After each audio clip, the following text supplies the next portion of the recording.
Buenos días, compañeros y profesora. Nosotros somos el grupo 14, integrado por Santiago Donoso, Francisca Fertilio, Tomás Helen Matamala, y nuestro trabajo consiste en un análisis de la conservación de bosques nativos en la historia de Chile, observaciones para decisiones y normativas futuras. Nuestro resumen, a modo de resumen, lo que queremos es mostrar la importancia del bosque nativo y el valor de la preservación que él tiene. Bueno, la historia nos demuestra que el incentivo por la explotación es mayor que la preservación, ya que se obtienen grandes beneficios económicos a corto plazo.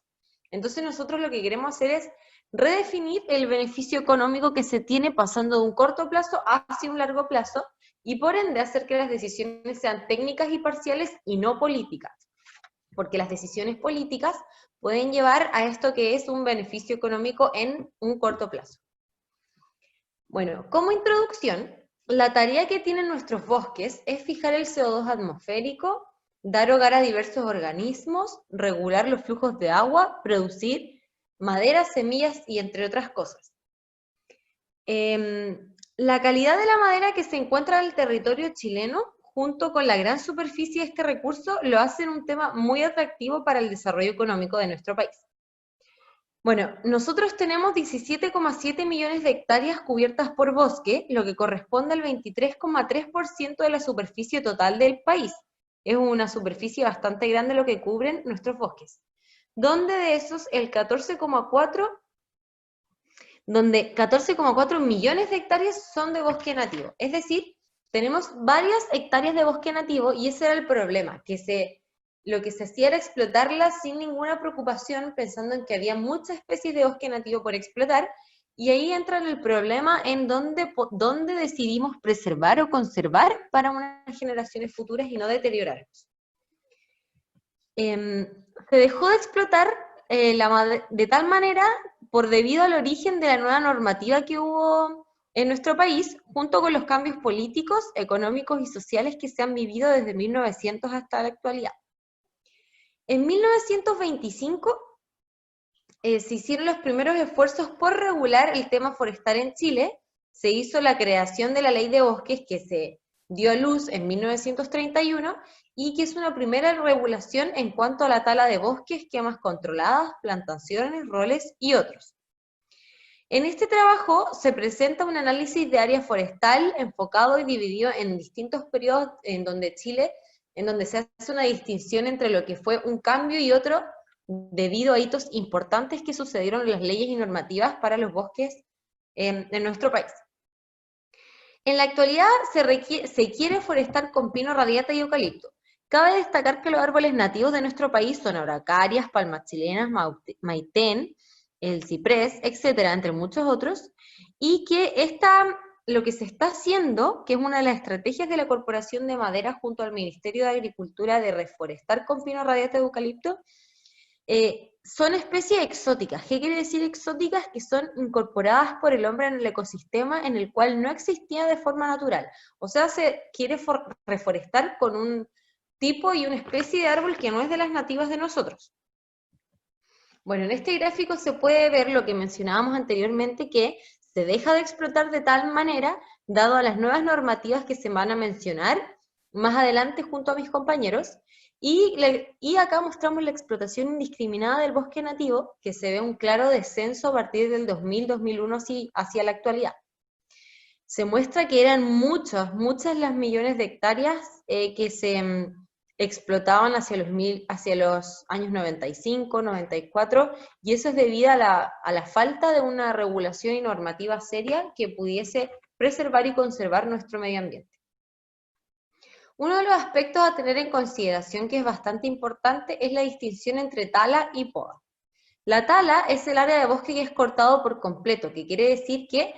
pone en riesgo la preservación de nuestros bosques. En cambio, los planes de manejo, que son una de las medidas regulatorias que se tienen hoy en día, se tiene en consideración la conservación realizando una poda. ¿Qué quiere decir? Que la especie se va a conservar,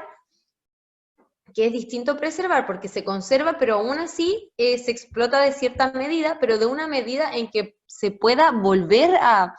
formar y vuelva a crecer este tipo de árbol y las especies. Bueno, a continuación se presenta el modelo DeepSeek, el cual nos permite ver las necesidades que tiene la población, el cómo interactúan con el recurso forestal, el impacto y las respuestas de Chile y el mundo. Vemos las necesidades humanas como la calefacción, el sustento económico, la construcción, el crecimiento poblacional, la industria de la celulosa, y vemos que el impacto es la disminución de oxigenación ambiental, la pérdida de espacios nativos naturales, cambios en los suelos, como lo dijeron otros compañeros en unos videos, y etc.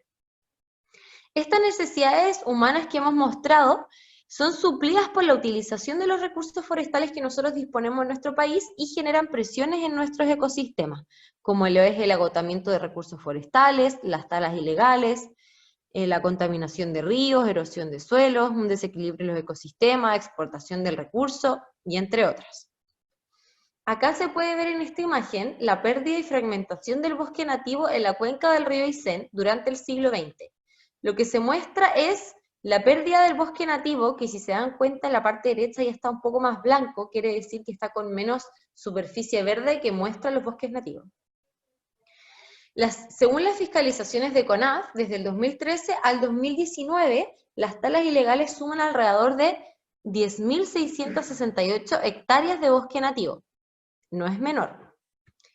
Bueno, distintas soluciones presentadas que se han presentado dentro de la historia de lo que es el interés ambiental y el interés forestal surgido en nuestro país, es la creación de leyes para proteger los recursos forestales y entes fiscalizadores. Uno de los más importantes es CONAF y el Ministerio del Medio Ambiente, y está CONAMA y COREMA, pero que fueron obsoletas en el año 2010. Las respuestas internacionales adoptadas como país son el FLEGT, que es la aplicación de las leyes, gobernanza y comercio forestal, es una iniciativa de la Unión Europea en respuesta a las preocupaciones mundiales sobre los impactos negativos de la tala y el comercio de madera, y la FSC, que es una medida que salió en Alemania, que es una certificación que demuestra el manejo sostenible de los bosques, es decir, tiene una acreditación de que tú lo que estás haciendo es un manejo sostenible de tus recursos forestales. Acá nos adentramos en la problemática que es la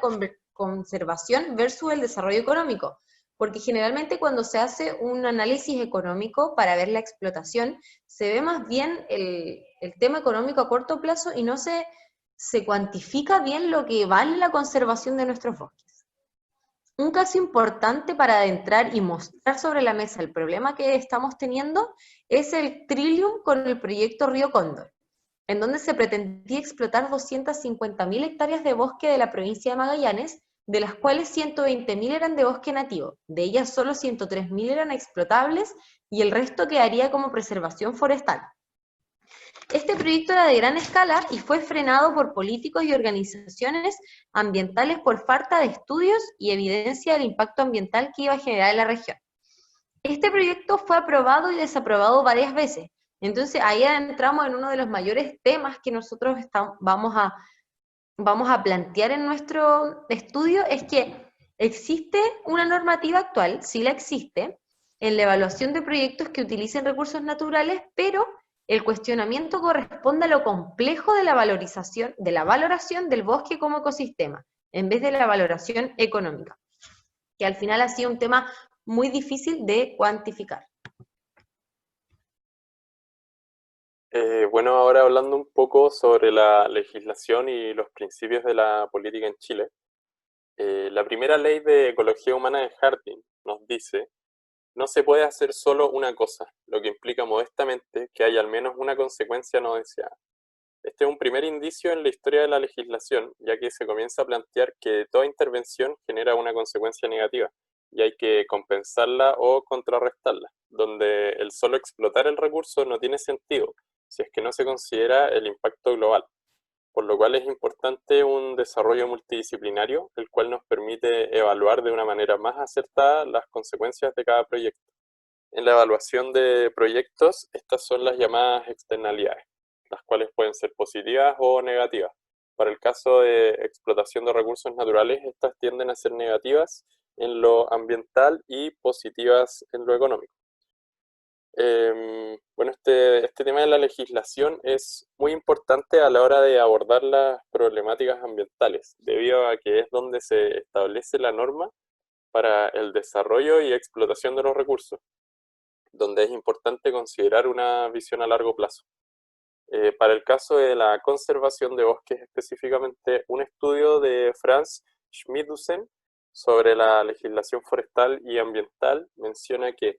para establecer una ley forestal eficaz es indispensable considerar de igual importancia tanto la producción de maderera sostenible, la protección de la infraestructura, el uso de recreación, la protección de la naturaleza y valores espirituales y estéticos, como diferenciar al mismo tiempo en función de las demandas concretas de los propietarios interesados. Y bueno, entrando en el ámbito nacional chileno, es importante mencionar que las políticas que se han desarrollado, según principios éticos, ambientales, sociales y económicos, en los cuales está el tema de la conservación de bosques que se han utilizado en la historia de Chile, tiene directa relación con los gobiernos de cada periodo. Y esto es lo que a continuación se presenta. Bueno, para el periodo de 1964 a 1972, este fue el periodo donde estuvo Eduardo Frei Montalva y fue destacado por políticas de sustitución de importaciones, en donde los principales actores de la industria forestal eran de carácter nacional y existía una gran exportación de recursos naturales. Justo con esto también están las primeras campañas de reforestación con pino radiata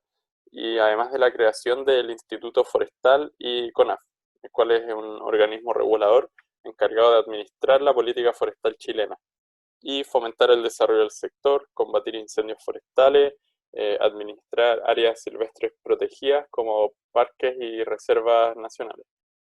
También este es un periodo en donde se comienzan a desarrollar las primeras ideas de conservación, ya que la exportación del recurso maderero entre el 64 y 67 aumentó en un 124%, lo cual era en gran parte bosque nativo. Para el periodo del 73 y 89, en donde nos encontramos en dictadura, aquí se desarrollan muchas políticas de libre mercado, con incentivo de la participación de capital extranjero, en la cual la economía está basada en la exportación de los recursos.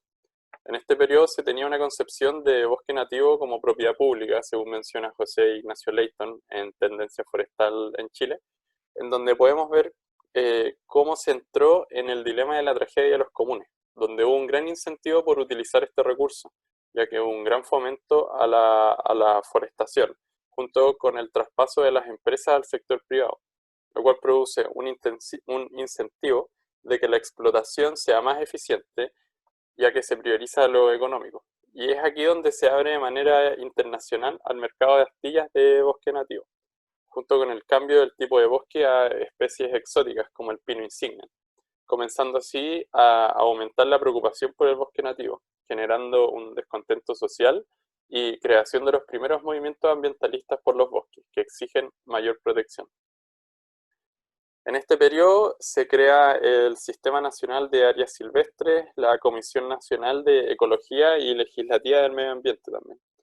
Y este periodo fue el de mayor explotación de recursos, dejando a Chile con una gran deuda ambiental, junto con que surge la preocupación ambiental por parte de la sociedad que permite el desarrollo de una legislación en el siguiente periodo. Y también hay presencia de movimientos internacionales por el desarrollo sustentable, junto con la creación de las normas de calidad internacional como son FSC y FLEGT, los cuales ejercieron una gran presión en la población para el desarrollo sostenible. Luego venimos al periodo de 1990 a 1998, en donde se comienzan a generar medidas concretas y se crea la Ley 19.300 sobre bases generales del medio ambiente. Este es un periodo en el que se vuelve a la democracia, existiendo una gran presión ambiental que requiere de medidas para comenzar a equilibrar la balanza entre la explotación y la conservación de recursos. También se presentan los primeros casos emblemáticos, Para comenzar, se crea la Comisión Nacional del Medio Ambiente, la CONAMA, en 1990, la cual se encargaba de definir una política ambiental y de proponer una ley marco y una institucionalidad ambiental para todo el país, la cual se preocupó de estudiar la información y leyes que existían en torno al medio ambiente para así crear la ley 19.300, que fue creada en 1994. Y esta nueva política ambiental busca estabilidad, gradualidad y realismo para temas como la prevención ambiental, evitando el deterioro y fomentando el no uso de los recursos naturales, entendiéndolo como un beneficio futuro. Además, se crea el concepto de responsabilidad ambiental, el que contamina debe pagar un precio por ello, y considera también la participación ciudadana, eficiencia de operación y uso del recurso. Además, la ley permite la oficialización de la CONAMA, junto con el inicio del programa de evaluación de impacto ambiental, lo cual implicó que ante tan importante medida se comenzara además con un programa de educación sobre el medio ambiente en la ciudadanía y distintos actores del escenario que se tenía. Y bueno, del periodo de 1999 a la actualidad, en este periodo ya teniendo experiencia en la aplicación de las primeras normas que se habían desarrollado con los casos mencionados, junto con el Servicio de Estudios de Impacto Ambiental, es que se fue desarrollando una institucionalidad, siendo este el principal trabajo que se hizo durante el periodo. Además del desarrollo de nuevos acuerdos a nivel internacional, uno de los cambios más actuales es que para el año 2008 se aprueba la Ley de Bosque, la cual había sido propuesta el 94, y en 2010 se aprueba la Ley 20.417, la cual aplica modificaciones a la Ley 19.300. Y bueno, con esta nueva ley, esta ley modificada, se crea el Ministerio del Medio Ambiente, lo cual termina por darle estructura a esta área importante, o sea, a esta área. Y es importante mencionar que desde la creación de la ley 19.300 se presenta una disminución considerable de la explotación forestal de bosque nativo, junto con que se comienza a tener consideración por este recurso, ya que como menciona Crutilla, se puede explotar hoy, pero esto podría haber limitada la explotación en un futuro, considerando que el mercado es capaz de adaptarse y buscar nuevas alternativas.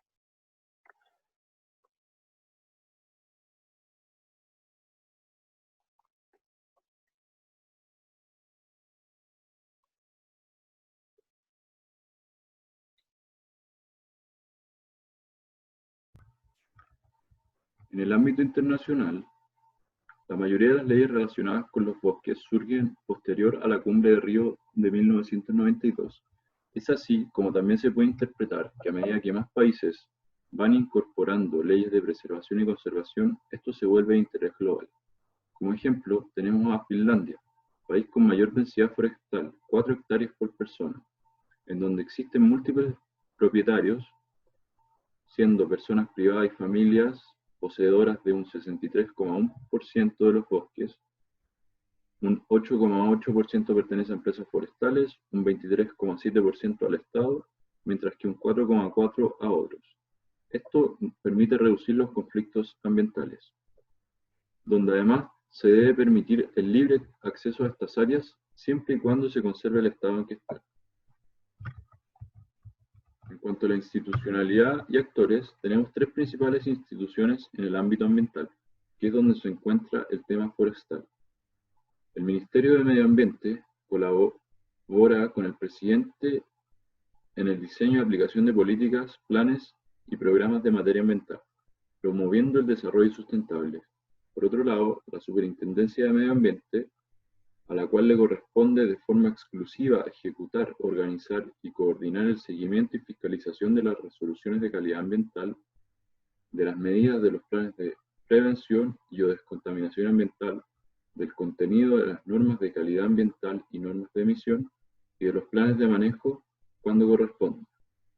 y de todos aquellos otros instrumentos de carácter ambiental que establezca la ley. También tenemos el Servicio de Evaluación Ambiental, el cual es encargado de realizar las evaluaciones de impacto ambiental desde 1997. Este instrumento permite introducir la dimensión ambiental en el diseño y la ejecución de los proyectos y actividades que se realizan en el país. A través de él se evalúa y certifica que las iniciativas, tanto del sector público como del sector privado, se encuentran en condiciones de cumplir con los requisitos ambientales que les son aplicables. Otros actores son CONAF, CODEF, las empresas forestales y los parques privados. Para los instrumentos y mitigación, como Command and Control, todas las empresas forestales chilenas hoy en día están siendo partícipes de este método de regulación, ya que tenemos leyes que deben ser cumplidas, más allá de un incentivo financiero,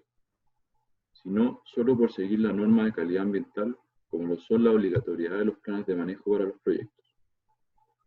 Planes de manejo forestal, instrumento que permite planificar la gestión del patrimonio ecológico o el aprovechamiento sustentable de los recursos forestales de un terreno determinado,